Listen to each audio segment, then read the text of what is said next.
این سحر یک زن برای من تلفن کرد، دختری جوان است، آنقدر گریه میکند، سوالش میپرسم، سوالش دادن نمیتونه، فقط گریه دارد. بعدا خیلی که من مانده شدم، زیرا من با درس خود مشغول بودم، گفتم تلفن تا خاموش میکنم. بعدا گفتن که الحال همین سحر من با مادر خود جنجال شدم و وای بر من دعا کرد که خدا از عمرت برکت نیابی. دامنای عزیز، همین دعای مادر آنقدر مرا در تشویش گذاشته است که همین جهان برای من تاریک شده است. من به دلم گفتم باور کن، خوش به حال خواهر عزیز که این دعای بدی مادر که تو را در تشویش افتاده باشد، تو خواهری با ایمان هستی، تو دادر ایماندار هستی که دعای پدر و مادر بدش تو را ناراحت میکنه.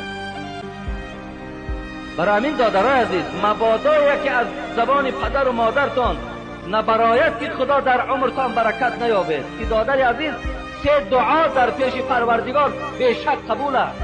یکی دعای آدم مسافر، یکی دعای آدمی که مظلوم است، بیچاره است، بی صاحب است، دیگر دعای پدر و مادر. بیشک پیش پروردگار ده دیگر قابل قبول است، از عمرت برکت نمیابی.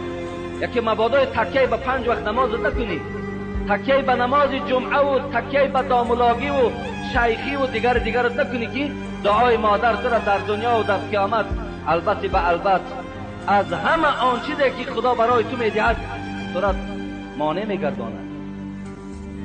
بسیار دادرای عزیز، تاکید میکنم سخن خدا و پیغمبر است، تاکیدی به تاکید است.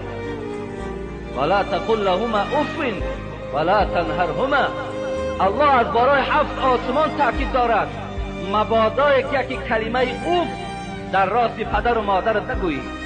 یکی اگر کار وزنینت آمد، یکی اگر خدمت وزنینت آمد و اوف گفتی، کل عبادتت حبطه و بیکاره شد. الله بیان دارد ولا تنهرهما. یکی پدر و مادر تا خیال دوگانه و جورت نکنی، یکی پدر و مادر تا خیال رفیقت نکنی، خیال رئیس و خیال همسایت نکنی و بالای وی سیاست کنی که الله گفت 70 ساله عبادت داشته باشی، همگیش بیکاره میکنم. برای یک پدر و مادر ناراحت کردن، زیرا اینا از جمله کیا بودند؟ و قل لهما قولا کریما واغفر لهما جناح الذل من الرحمه وقل رب ارحمهما كما ربياني صغيرا. سوره حجرات چی زیبا بیان میکنه. الله میگوید وقتی که با او سخن میگویی، همچنان سخن میگویی گویا که تو یک مرد قرضدار هستی، تو یک غلامی زیر دست وی هستی. حتی سر تا بالا نکن وقتی صحبت الله میگوید. ببین، تعظیم کن در پیش پدر و مادر، دعا کن و قل رب ارحمهما كما ربياني صغيرا.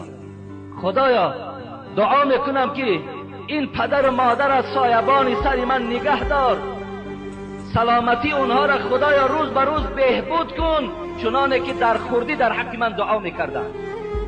ببین پروردگار میگوید یکی مبادای باز و دعای خود ننازی که من در حق پدر و مادرم دعا میکنم، زیرا پدر و مادر بود که تو را در خردی در حق تو دعا کرده بودند. ما با دعای پدر و مادر تو را به وایه رسانیدیم، تو را صاحب خانه کردیم، صاحب فرزند کردیم.